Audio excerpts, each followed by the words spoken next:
You know, it's ironic. He mentioned there, and he was castigating the Russians. He said they've been systematically destroying the energy infrastructure. It was interesting because yesterday, Vladimir Putin not only didn't dispute that, he went into some detail about why they're doing it and how that's having working toward their military objectives on the ground. So he's not saying anything's wrong with that. But then this other thing here that, like, okay, there's peace coming, but man, we got to be ready afterwards. What do you make of the reality behind that? Well, he said he didn't say energy infrastructure, not in that clip that you and I listened to. He said civilian infrastructure. Look, the Russians have been very precise in their application of military power from the beginning of this operation. And I say that because it's very difficult. We talk all the time about precision strike and minimizing collateral damage. You're always going to have collateral damage no matter how precise you are. But the Russians have actually done an exceptionally good job of minimizing civilian losses. We keep talking about it in the hopes that that will further diminish Russia, harm Russia's reputation, and strike fear into the hearts of Europeans. It's nonsense. But what I want to stop and get people to think about is, who in the hell is Rutte? Where does he come from? I don't wish to be too delicate in this sense, but he's from the Netherlands. How many people live in the Netherlands? Well, if I were running the show, I would say, how many forces can the Dutch put into the field? How many forces can the Norwegians put in the field? Remember Stoltenberg from Norway, making all these utterly ridiculous and stupid remarks, 90% of which were lies. The same thing with Rutte. Anybody who is a real leader in the West would turn to these people and say, shut up and sit down. We, the United States, Washington, have no interest whatsoever in continuing this destructive and pointless war with Russia. So we're not interested in what you have to say any longer. The Germans understood this for years. The Russians have always understood it. At some point, you need to say, put up or shut up. During World War II, when we had 63 divisions in France, the British, including the Canadians, had 19. And the thing that no one on the Soviet side could never understand was why Eisenhower paid any attention whatsoever to what Montgomery and Churchill had to say. They had no skin in the game compared with us. 63 divisions versus 19. Well, you have a similar situation today in Europe. What is your military power? How many forces have you got? The answer to those things is not much, if anything, worthy of attention. So someone needs to tell these people, shut up, sit down, here's the answer. That is what President Trump should do, but he's not doing it. He's not doing it. Now, we can speculate on his donors, the people that really control him, and I think that Witkoff and Kushner are very representative of those donors and their desire to keep this war going with Russia. But they're not legitimately in charge. Hell, they don't even hold appointments in the administration. They're not part of the State Department. And if Trump and Rubio can't come to an agreement, then he should fire Rubio and put somebody else over there that understands what the hell's at stake. It is our relationship with Russia that counts. Our relationship. The Germans understand their relationship counts. Germany, as soon as this nonsense finally ends, and I don't think it's going to last too much longer, the Germans are going to move out of NATO. They're going to leave the EU. That's where we're headed. What happens when the Germans leave NATO and the EU? Quick guess, 2-second answer, nothing. It's finished. It's over. It's irrelevant. Okay? That's where we're headed. Donald Trump can either help manage this and control it and drive it in a positive direction, or he can do what he's doing right now. Worry about the optical illusion that he wants to create. Send Witkoff and Kushner over there to help him create good optics for him. His optics don't matter. Here's a big secret that Donald Trump needs to figure out. No one in the United States gives a damn. We're not interested in what these people are doing. Most people on the streets of Kansas City or Seattle, Washington, don't even know this thing called NATO. If you tell them we've got troops over there, they'll say, really, where? Where's that? We haven't even talked about Ukraine. Ask people about Ukraine. And what are they going to say? I don't know. Well, I don't know. Maybe we need to be there. I mean, we are a planet unto ourselves. President Trump knows that. He needs to act on it. He needs to put an end to all of this nonsense. Forget the optical illusions. Why do you suppose that might be? I mean, if you could just speculate a little bit, is it that he himself is just not willing to buck up? Because in other things, he doesn't hesitate to take really controversial statements and not care about what people think. Is it somehow that he's concerned, I don't know, with handlers, as you call it, or is it because he has surrounded himself only with yes men who won't tell him that that's what he should do? I mean, what do you think about that? Well, I think all of the above. But like most presidents, and there are very, very few exceptions in our history, he's comfortable on the domestic scene. Even though he engages his mouth before his brain is fully engaged, he does understand the domestic environment. He may not understand just how hard things are on the average American right now. I don't think he does. And I think people are pumping sunshine into an orifice for him to make him feel good about the economy, because it's not good. And the financial system is very fragile. But he's more comfortable talking about those things. He knows right from wrong.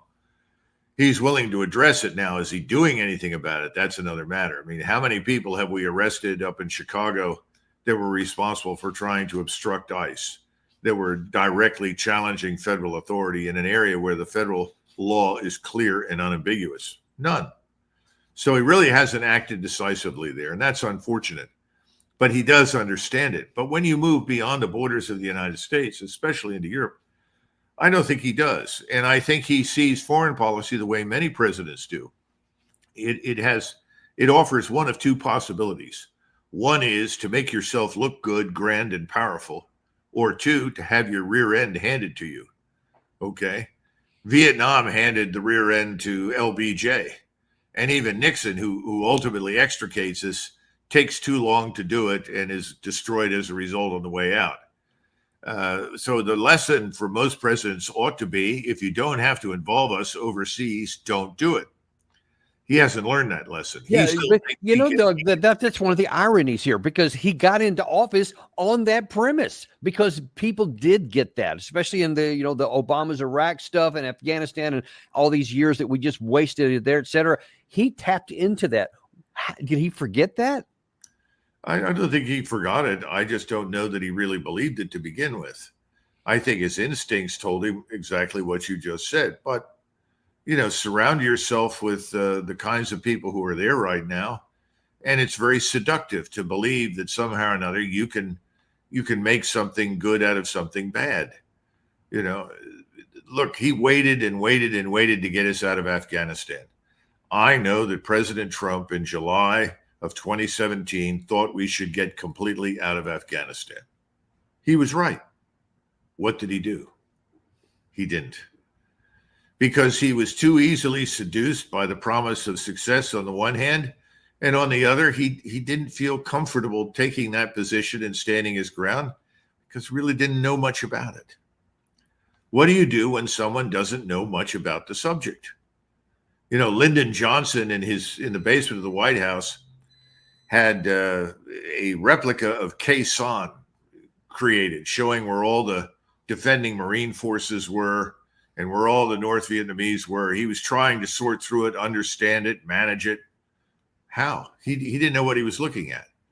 It could have been, under the Christmas tree, as far as LBJ was concerned. He didn't know anything about that. So part of the problem is that we tend to elect presidents who are good political figures.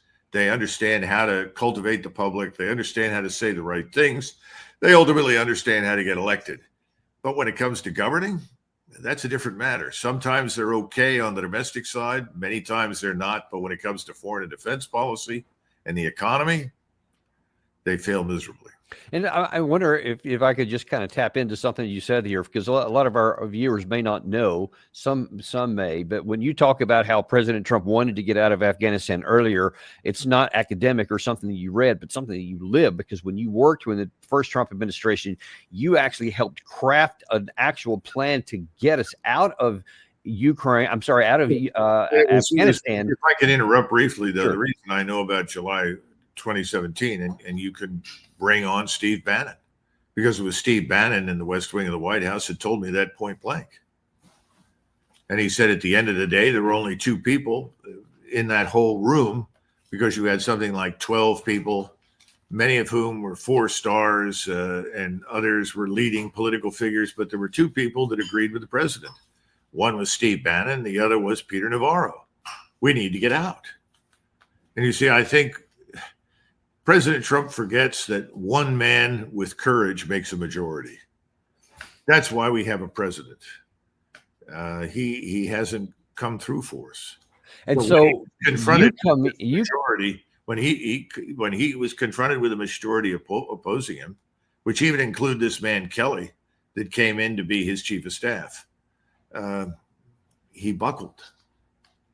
Well, see, and that's actually what I wanted you to quantify for us, because you were brought into the administration late to craft a plan that would have got us out before Trump left office. He wouldn't have pushed it off until May, I think, of 2021, but would have had it before he left office. And you had president signed an order, but what happened to make that unhappen? Well, when he ran into opposition from the Hill, from the Senate, the House, as well as from the Joint Chiefs, especially Milley, his own temporary Secretary of Defense, and at the time, the Chief of Staff to the acting Secretary of Defense was Kash Patel.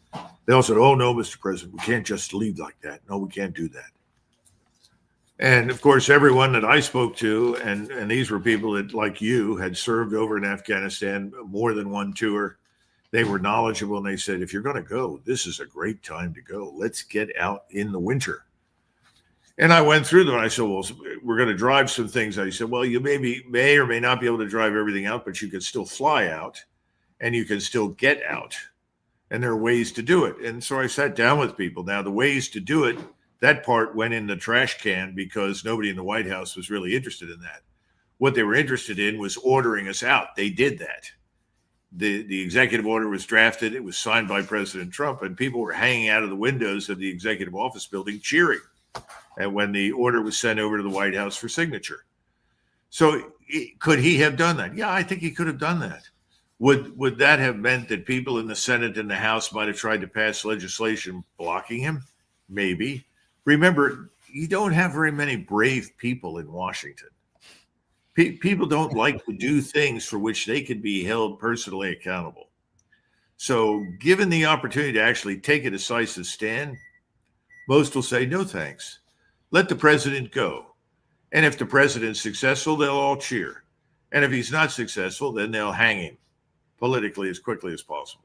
And it's just so ironic and perverse that all the things that you had set up and the plans that you had and all of the fears that people were opposing that by saying all these bad things would happen, the bad things didn't happen after we left. It was just crickets to this day. And yet we would have saved a lot of American lives who ended up being killed because of the chaos that followed in the way it was handled under the Biden administration, which was even worse than what Trump had done. But that's just an example of exactly what you're talking about, the absence of courage and principled decision to do the right thing. Remember, keep in mind that the purpose of going into Afghanistan was always to eliminate bin Laden and 300 or 400 of his closest friends. And that was made very clear to Tommy Franks, and that General Tommy Franks made that clear to his subordinates. That's what we're going in to do. That's it. Why didn't that happen? Well, you've got to go back and you've got to look at Paul Wolfowitz, who is really running the show in the Pentagon. You've got to go back to Scooter Libby working with Cheney and Wolfowitz to persuade people that we needed to stay in Afghanistan. And so by the time you get troops and forces, very few of them, but you still got them on the ground in Afghanistan, the focus shifted away from what do we do to eliminate bin Laden, who now is sitting in Pakistan with his little crowd. And it became, we've got to focus on Afghanistan. And there were some people, and I knew them, some of them were classmates of mine, who raised their hands and said, you know, we really don't want to do that. We're going to end up in a war in Afghanistan against the Afghan people. We didn't come here for that. We need to stay out of that. We don't want to engage in what at the time the 18th Airborne Corps commander, who'd never been anywhere in his life but Fort Bragg, I think his name was McNeil, he kept saying, well, we have to launch search and destroy missions inside Afghanistan. Oh, my God. To do what? And people said, that'll just enrage the population. This will become a nightmare. But that was very convenient at the time for the political leadership in Washington. It had gotten to W and convinced him, well, this is a sideshow anyway, boss. We just need to keep the lid on there and we'll go to Iraq next. I mean, you can't make this stuff up. And in retrospect, I'm sure several historians will dissect this and you'll eventually get something reasonably close to the truth. And they'll all say, how could anyone have ever reached these conclusions? No question about it.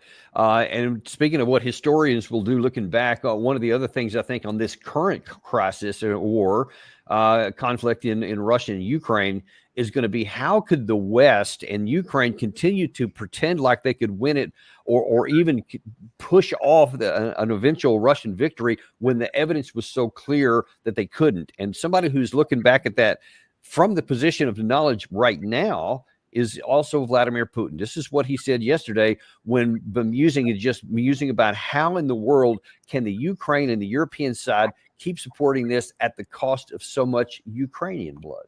Did I understand correctly? Yes, that the enemy was trying to seal off Krasnoarmeysk at any cost, absolutely at any cost. Yes, with absolutely no regard for losses and, in my opinion, realizing that this was no longer possible, they were still throwing in more and more units, practically to the slaughter, without any exaggeration. If we keep in mind that, well, except for the nationalist battalions, not the Nazi battalions, that the Ukrainian armed forces are essentially a worker-peasant army, then they don't feel sorry for the common soldier.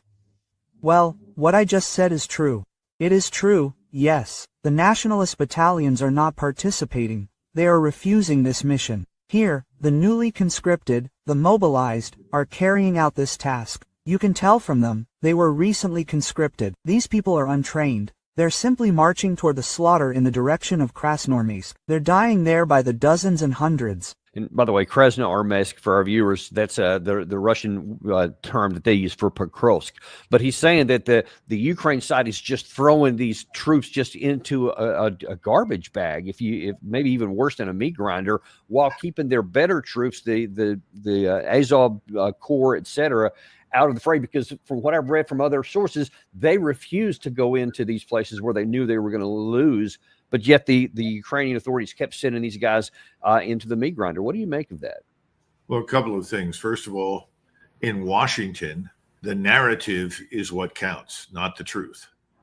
The narrative is what you are rewarded for repeating. The narrative is an opportunity to enrich yourself and benefit from donors. The truth is irrelevant. And I don't think that President Putin really understands that.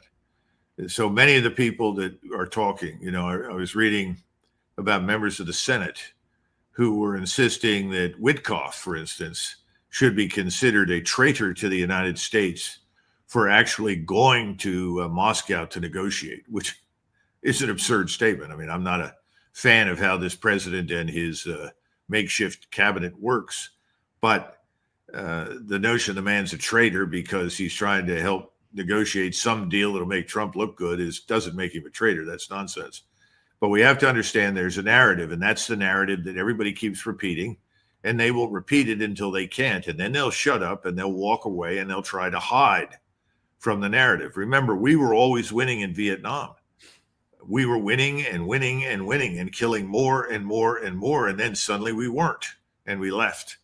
So you have a similar phenomenon. The other thing is Putin is the one man in this drama who ends up coming across as a true humanitarian because he actually gives a damn about the millions of Orthodox Christian Slavs who are being murdered pointlessly in Ukraine. That's a very noble thing. I happen to agree with him. I am not pleased at all with what has happened to Ukraine. I don't see any benefit to Europe or to anyone in the world to see these deaths, or for that matter, the deaths of Russians. It doesn't help us. It doesn't make us strong or great. We don't benefit. The average American doesn't benefit. Then the final point is this. if you go back and look at the famous Battle of New Orleans that elevated Andrew Jackson as a equivalent of what we would call a National Guard general in those days to national hero status. You go and look at the place that was set up as a defense. The defense was brilliantly constructed, and the British stupidly attacked in the wrong place, and they ended up attacking not in these beautiful lines that you see in Hollywood, but holding their muskets over their heads because they were up to their chins in swamp water, trying to reach the 20-foot banks behind which sat the Americans. Well, of course, the Americans won at very low cost, and the British were slaughtered. And it was a dumb idea. It should never have happened that way. Nobody reconnoitered. Nobody thought it through. They went the wrong way. They moved into a swamp, and the rest is history. Well, that's kind of what you've seen happen in eastern Ukraine with the Russians. The Russians built these impregnable defenses, and now these defenses have actually moved forward, always at a very deliberate and cautious pace to ensure that the intelligence, surveillance, reconnaissance platforms were in place, that all the strike weapons, artillery, rocket artillery, mortars, everything were all in place, annihilating whatever attacked them. In other words, move forward, stop, be attacked. Move forward, stop, be attacked. It's been a slaughterhouse. It was a very intelligent way to do business. But it's not what we expected, because it's not what we thought they would do, because we were convinced that the Russians wanted to overrun all of Ukraine, which was never the case. They still don't.